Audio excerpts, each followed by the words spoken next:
ज्ञान का प्रकाश घर घर पहुंचाने के संकल्प के साथ स्वागत है आपका अपने YouTube चैनल साहित्य प्रसार में। नमस्कार विद्यार्थियों, आज हम कक्षा 9 की हिंदी पुस्तक गंगा का एक अत्यंत रोचक और प्रेरणादायक पाठ दो बैलों की कथा का अध्ययन करेंगे, जिसके लेखक हैं मुंशी प्रेमचंद।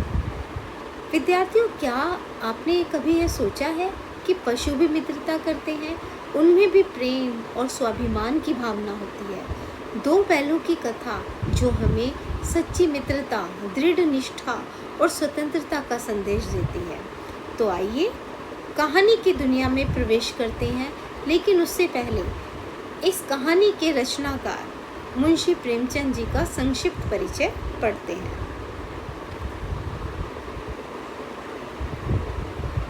मुंशी प्रेमचंद जी का जन्म 31 जुलाई 1888 में लम्ही नामक ग्राम में हुआ था, जो कि वाराणसी उत्तर प्रदेश में है। मुंशी प्रेमचंद हिंदी साहित्य के महान कथाकार हैं। उनका वास्तविक नाम धनपत राय, वास्तविक यानी उनका असली नाम धनपत राय था। उन्हें उपन्यास सम्राट भी कहा जाता है। अब इन्हें उपन्यास सम्राट क्यों कहा जाता है? इसलिए कहा जाता है क्योंकि इन्होंने कई उपन्यास लिखे। उन्होंने अपनी रचनाओं में ग्रामीण जीवन, मानवीय संवेदनाओं और सामाजिक समस्याओं का अत्यंत प्रभावशाली चित्रण किया है। दो बैलों की कथा उनकी प्रसिद्ध कहानियों में से एक है, जिसमें हीरा और मोती नामक दो बैलों की मित्रता और स्वाभिमान का सुंदर वर्णन किया गया है। तो आइए शुरू करते हैं कहानी। इससे पहले हम कहानी के प्रमुख पात्रों के बारे में पढ़ लेते हैं। सबसे पहला पात्र है हीरा। हीरा झूरी का बैल है, मोती भी झूरी का बैल है। दूसरा बैल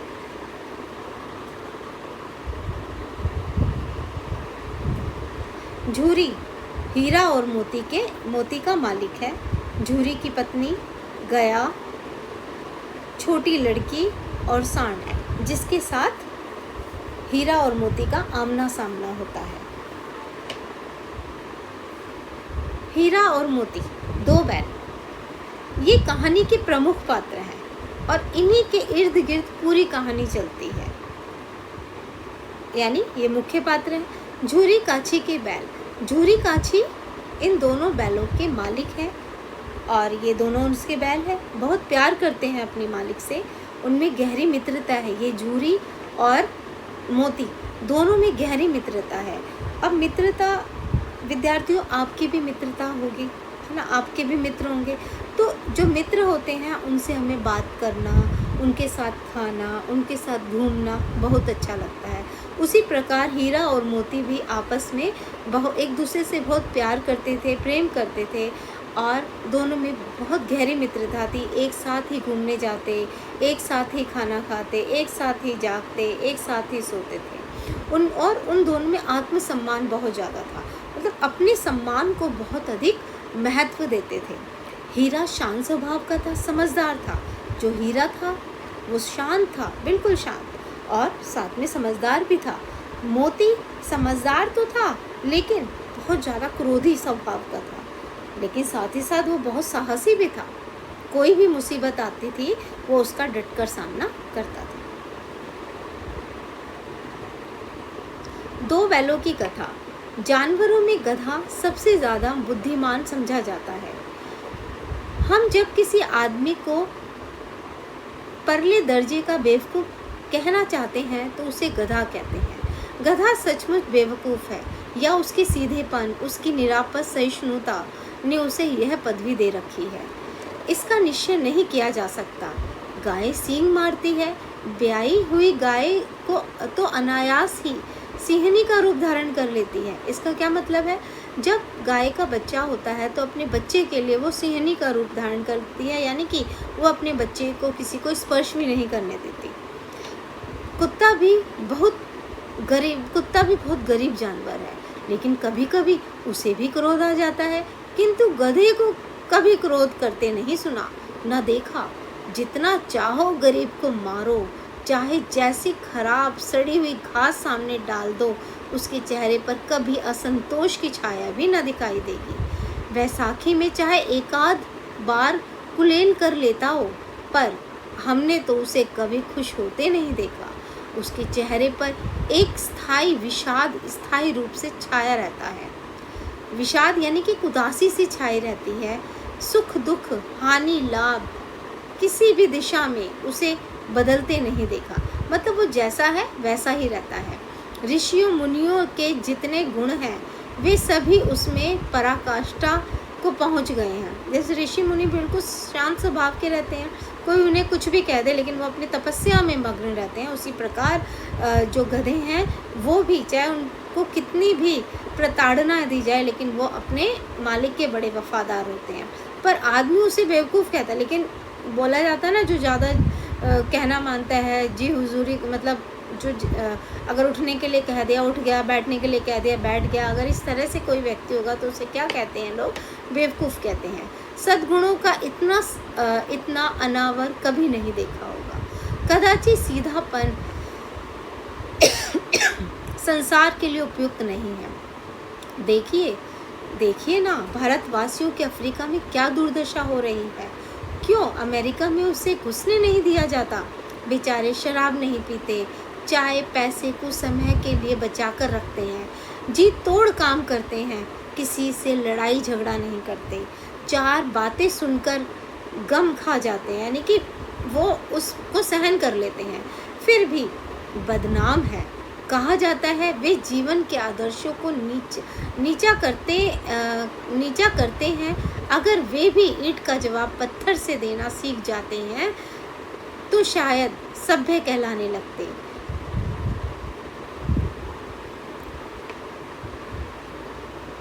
एक ही विजय ने उसे संसार की सभ्य जातियों में गण्य बना दिया। लेकिन गधे का एक छोटा भाई और भी है जो उससे कम ही गधा है, और वह है बैल। जिस अर्थ में हम गधा शब्द का प्रयोग करते हैं, कुछ उसी में मिलते जुलते अर्थ में बछिया के ताऊ का भी प्रयोग करते हैं। कुछ लोग बैल को शायद बेवकूफ़ों में सर्वश्रेष्ठ कहते हैं, मगर हमारा विचार ऐसा नहीं है।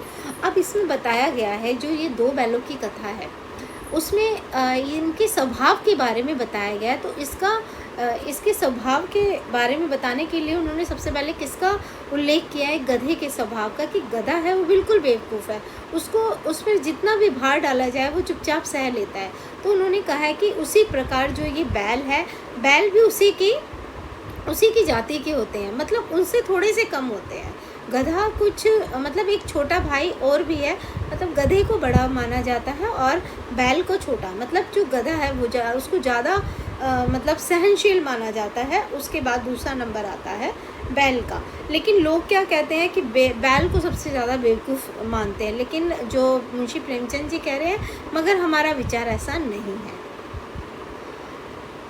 बैल कभी कभी मारता भी है। देखो गधा है, उसको कितनी भी प्रताड़ना दे दो लेकिन कभी वो पलट के जवाब नहीं देता, कभी मारता नहीं है किसी को। लेकिन जो बैल है कभी कभी मारता भी है। कभी कभी अड़ियल बैल भी देखने में आता है, और भी कई रीतियों से। अड़ियल का मतलब क्या होता है? अड़ियल जो कि किसी का कहना नहीं मानता, बहुत ढीठ होता है। अड़ियल बैल भी देखने में आता है और भी कई रीतियों से अपना असंतोष प्रकट कर देता है।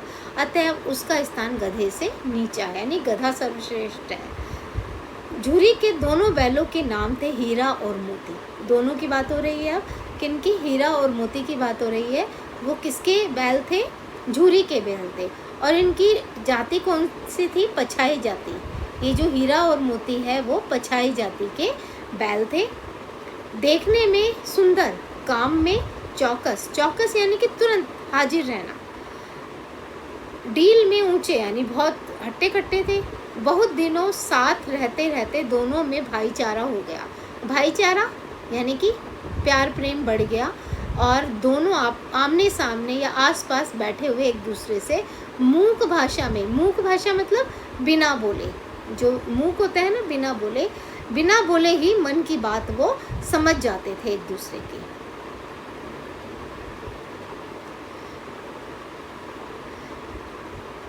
विचार विनिमय करते थे। एक दूसरे के मन की बात कैसे समझ जाता था हम नहीं कह सकते। अवश्य ही उनमें कोई ऐसी गुप्त शक्ति थी, गुप्त यानी जिसे देखा ना जा सके, जिसमें जीवों में श्रेष्ठता का दावा करने वाला मनुष्य वंचित है। यानी कि सब बोलते हैं ना कि जीवों में श्रेष्ठता का दावा करने वाले मनुष्य वंचित है। मतलब कि जो मनुष्य है, जो कि बोलते हैं ना कि सबसे ज़्यादा जो बेवकूफ़ है, सबसे ज़्यादा मतलब ऐसा जीव जो कि दूसरों के इशारों पे नाचता है, वो कौन है? बैल। तो उनको वो इन बात से वंचित है कि उनमें और भी बहुत सारे गुण हैं। वो एक दूसरे की बात, उनमें भावनाएं होती है, स्वाभिमान होता है, वो एक दूसरे की बात बहुत आराम से समझ लेते हैं। जैसे दोनों में मित्रता थी, किसमें? हीरा और मोती में। तो दोनों एक दूसरे की बात को एक मतलब चुप रहते थे, क्योंकि उनकी भाषा तो है नहीं, वो इशारों में बात करते थे। और उनकी जो मूक भाषा है उससे, उसमें जो श्रेष्ठता का दावा वो करते हैं। मतलब इन सभी बातों से जो बैल है वो सबसे श्रेष्ठ माने जाते हैं, लेकिन इस बात से मनुष्य वंचित है। दोनों एक दूसरे को चाट कर और सूंघ कर अपना प्रेम प्रकट करते, कभी कभी दोनों सींग भी मिला लिया करते थे। विग्रह के नाते से नहीं, केवल विनोद के भाव से। विग्रह मतलब लड़ाई के नाते से नहीं, कि वो एक दूसरे से जब सींग मिलाते तो ये नहीं कि वो आपस में लड़ रहे हैं, मतलब विनोद के भाव, विनोद यानी हंसी मजाक से, एक दूसरे के साथ मस्ती करने के भाव से वो एक दूसरे के साथ सींग मिलाते थे। आत्मीयता के भाव से, यानी दोनों में प्रेम था, बहुत ज़्यादा मतलब आत्मीयता थी, अपनापन था। जैसे दोस्तों में घनिष्ठता होती है, जैसे दो दोस्त होते हैं उसमें घनिष्ठता होती है, एक दूसरे के साथ मिलजुल के रहते हैं, मौज मस्ती भी करते हैं, वैसे ही वो दोनों थे। और धोल धप्पा होने लगता, मतलब इनके बिना दोस्ती कुछ फुसफुसी, कुछ हल्की सी रहती है, जिस पर ज़्यादा विश्वास नहीं किया जा सकता। जिस वक्त ये दोनों बैल हल या गाड़ी में जोत दिए जाते और गर्दन हिला हिला कर बताते, उस समय एकाएक ही यदि चेष्टा होती थी तो ज़्यादा से ज़्यादा बोझ मेरी ही गर्दन पर पड़े। दिन भर के बाद दोपहर या संध्या को दोनों खुलते तो एक दूसरे को चाट चाट कर अपनी थकान मिटाते थे। नांद में खाली भूसा पड़ जाने के बाद दोनों साथ उठते, साथ नांद में मुंह डालते और साथ ही बैठते थे। एक मुंह हटा लेता तो दूसरा भी हटा लेता। तो इसमें इनकी गहरी मित्रता की बात की गई है। यहाँ तक आज हम पढ़ेंगे। तो यहाँ तक उनकी गहरी मित्रता के बारे में बताया कि दोनों में बहुत गहरी मित्रता थी, वो एक साथ रहते थे। जैसे दो दोस्त आपस में मस्ती करते हैं, वैसे ये दोनों भी मस्ती करते थे। एक साथ ही अगर दोपहर में और संध्या में दोनों एक साथ ही खुलते थे, यानी कि वो खूंटे पे बंधे होते थे ना, तो एक साथ जैसे उन्हें खोलते थे तो एक दूसरे से ऐसे गले मिलते थे जैसे पता नहीं कितने दिनों बाद मिले हैं, और एक दूसरे को चाटते थे। और एक दूसरे को, मतलब जब उनको भूसा दिया जाता था ना, तो वो एक साथ नांद में मुंह डालते, और जैसे अगर एक मुंह हटा लेता तो दूसरा भी हटा लेता। और खेतों में जब उनको जोता जाता था तो दूसरा एक दूसरे के साथ ऐसा बिहेव करते थे कि वो चाहते थे कि मुझ पर अधिक बोझ पड़े हल का, तो वो हमेशा तैयार रहते थे कि मेरे दोस्त को किसी प्रकार की कोई तकलीफ़ ना हो, सारा बोझ मुझ पर ही पड़े।